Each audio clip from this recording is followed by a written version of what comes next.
you students. Today we are going to learn about properties of stars, formation of stars, stability of stars, evolution of stars, final state of stars in activity sheet 21 for standard 9. For this we are going to refer the chapter number 19, that is life cycle of stars in 8th standard. म्हणजे आज आपण ताऱ्यांचे गुणधर्म, ताऱ्यांची निर्मिती कशी होते, ताऱ्यांचं स्थैर्य, त्यानंतर त्यांची उत्क्रांती कशी झाली आणि त्यांच्या अंतिम अवस्था याविषयी अभ्यास करणार आहोत. Student, we know that our solar system is contained in galaxy. म्हणजे आपली जी सोलर सिस्टीम आहे ती कशामध्ये सामावलेली आहे, तर गॅलेक्सीमध्ये सामावलेली आहे. And the galaxy contains billions of stars, there planets and clusters of interstellar clouds.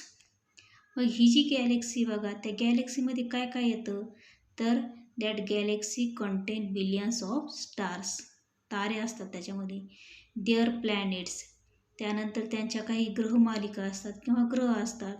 And the clusters of interstellar clouds, मेघांचा किंवा ढगांचा, आंतरतारकीय जे ढग असतात त्यांचा समूहसुद्धा गॅलेक्सीमध्ये सामावलेला असतो. This universe is made up of many galaxies. मग हे जे पूर्ण युनिवर्स आहे बघा, ते कशाचं बनलेलं आहे, तर दॅट कंटेन मेनी गॅलेक्सी और universe is made up of many galaxy. अशा अनेक गॅलेक्सी या विश्वामध्ये आपल्याला बघायला मिळत असतात. Astronomers learn about the universe by studying telescopic observation. मग ॲस्ट्रॉनॉमर जे असतात त्यांनी या युनिवर्सचा स्टडी केला बघा. पण तो स्टडी जो आहे तो कशाच्या सहाय्याने केला, तर with the help of telescopic observation. म्हणजे दुर्बिणीच्या सहाय्याने त्यांनी जे काही ऑब्झर्वेशन केलं त्या ऑब्झर्वेशनच्या सहाय्याने त्यांनी युनिवर्सचा स्टडी केला होता. सुरुवातीला आपण हे जे स्टार्स आहेत त्या स्टार्सच्या प्रॉपर्टीज बघणार आहोत. Properties of stars. We know that sun is a star. सूर्य हा एक तारा आहे. But sun is an ordinary star. तो एक सामान्य असा तारा आहे बघा. Huge sphere of air. Ordinary star तो आहेच, पण त्याचबरोबर काय आहे, it is huge sphere of air. हवेचा एक प्रचंड असा गोल आहे. त्यानंतर हा जो सूर्य आहे बघा, त्याच्या बाबतीत जर सांगायचं झालं तर hydrogen makes up for 72 of the mass of the सन.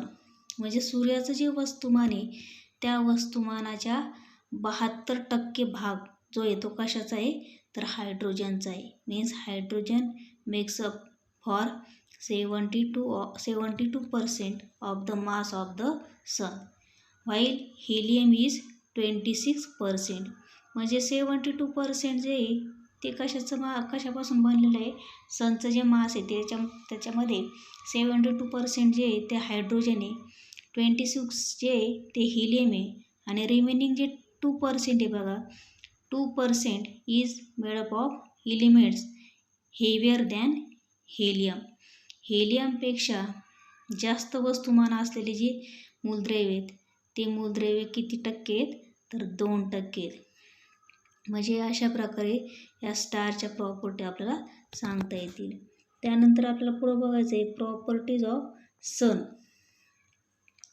आता सनचं जर मास सांगायचं झालं तर it is about 3.3 lakhs times that of the earth. म्हणजे पृथ्वीच्या वस्तुमानाच्या 3.3 लाख पट जास्त वस्तुमान हे सूर्याचं आहे. आणि त्याची रेडियस जर सांगायची झाली सनची तर it is also greater than 100 times greater than that of the earth. म्हणजे पृथ्वीची जेवढी रेडियस आहे त्याच्या 100 पट जास्त रेडियस हे आपल्याला सनची बघायला मिळत असते. मग या ठिकाणी आपल्याला एक चार्ट दाखवलेला आहे आणि त्या चार्टमध्ये आपल्याला सनचं मास सांगितलेलं आहे, रेडियस दिलेलं आहे, त्यानंतर त्याचं सरफेस टेम्परेचर दिलेलं आहे, पृष्ठभागाचं तापमान आणि टेम्परेचर ॲट द सेंटर, केंद्राचं तापमान दिलं आहे आणि त्याचं वय दिलेलं आहे.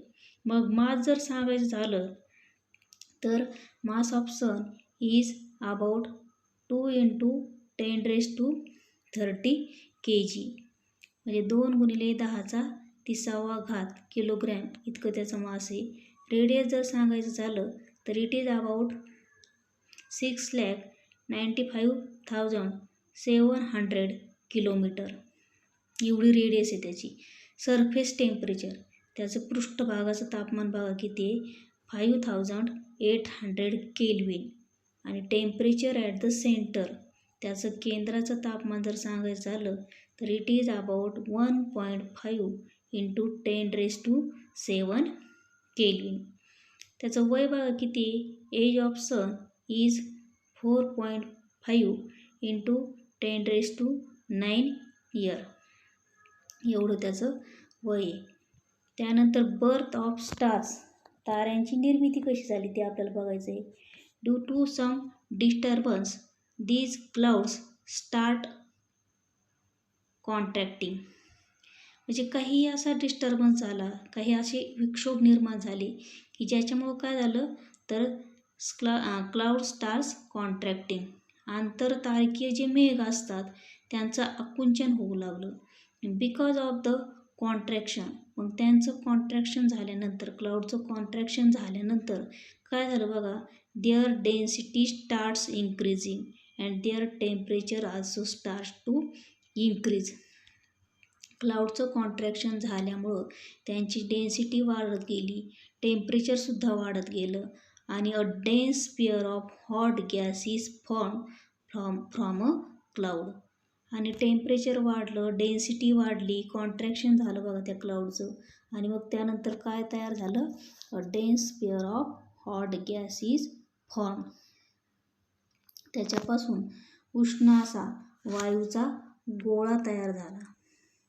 Once the temperature and density at the centre of the sphere increase sufficiently, nuclear energy generation start there.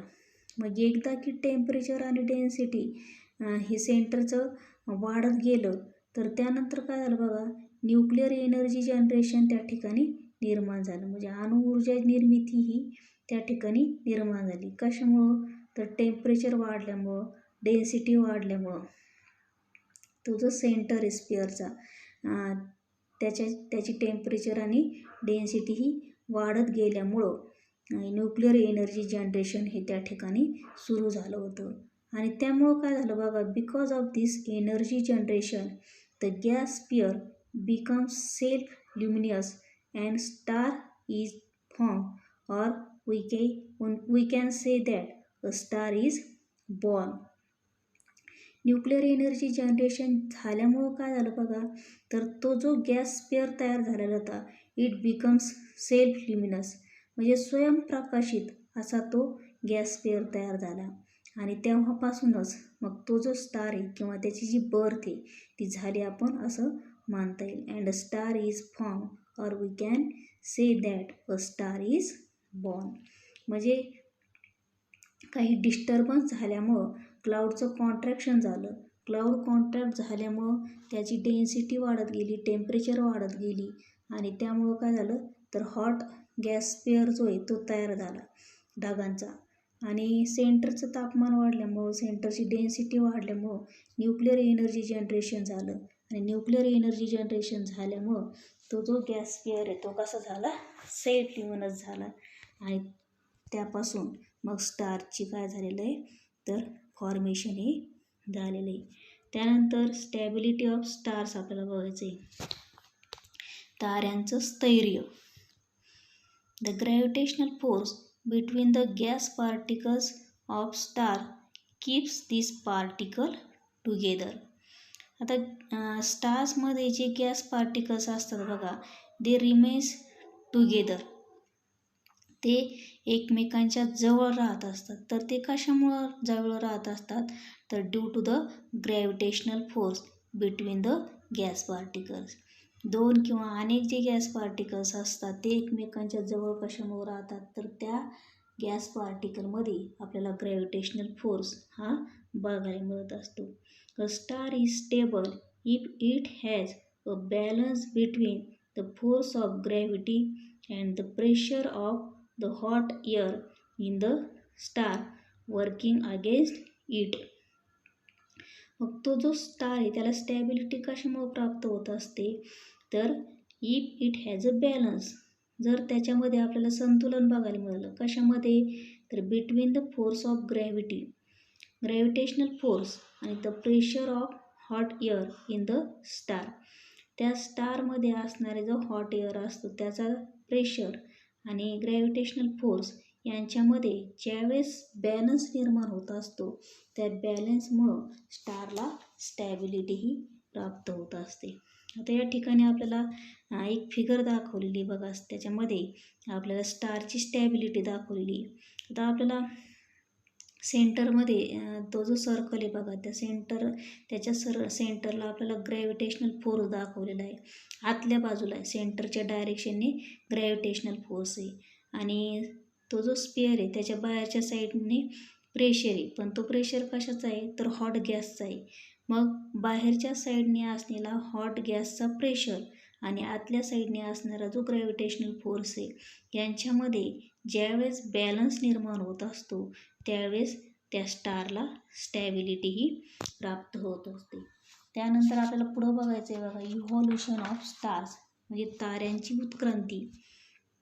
मग ताऱ्यांची उत्क्रांती कशी झाली, तर change in its properties with time resulting in its passing through different stages. म्हणजे काय सांगितलं आहे बघा, चेंज इन इट्स प्रॉपर्टी, स्टारच्या ज्या प्रॉपर्टीज आहेत त्याच्यामध्ये जसा बदल झाला विथ टाईम, काळानुसार त्या ज्या स्टार आहेत त्याच्या प्रॉपर्टीमध्ये चेंज झाला की त्यामुळं काय होतं, it results in its passing through different stages. त्या चेंजेसमुळं तो वेगवेगळ्या अवस्थांमध्ये रूपांतर होण्याची प्रक्रिया ही निर्माण होत असते. कशामुळे, तर change in its property. The reason for evolution of star is that the fuel in their centre burns and its effect are reduced. मग ताऱ्यांच्या उत्क्रांतीमागचं पाठीमागचं कारण काय सांगितलं आहे, तर fuel in their centre burns, त्या स्टारच्या सेंटरमध्ये असणारं जे फ्युएल आहे बघा त्याचं बर्निंग झाल्यानंतर and its effects are reduce, आणि त्याचा जो काही इफेक्ट असेल तो ज्यावेळेस कमी होईल, तो कशाला रिस्पॉन्सिबल असणार आहे, तर फॉर इव्हॉल्युशन ऑफ स्टार. म्हणजे स्टारचं इव्हॉल्युशन होण्यासाठी कोणतं रिझन आहे, तर fuel in their centre burns and its effects are reduce. त्यानंतर आपल्याला पुढं बघायचं आहे बघा, एंड स्टेजेस ऑफ स्टार्स म्हणजे ताऱ्यांची अंतिम अवस्था. As the energy production in the stars stops, then what happen, the temperature decreases and the pressure of air also decreases. म्हणजे स्टार्समध्ये एनर्जी प्रोडक्शन होत असतं, आपण हे बघितलं. पण ज्यावेळेस त्या स्टारमध्ये होणारं एनर्जी प्रोडक्शन ज्यावेळेस स्टॉप होतं त्यावेळेस काय होतं बघा, त्याचा इफेक्ट काय होतो, तर टेम्परेचर डिक्रीज होत असतं आणि प्रेशर जो असतो एअरचा तो सुद्धा काय होत असतो, डिक्रीज होत असतो. आणि टेम्परेचर आणि प्रेशर दोन्ही पण डिक्रीज झाल्यामुळं काय होतं, तर so that star shrinks and increase in density.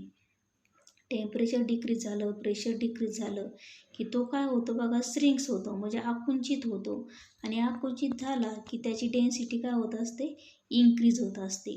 This pressure remains constant even after the energy production has completely stop.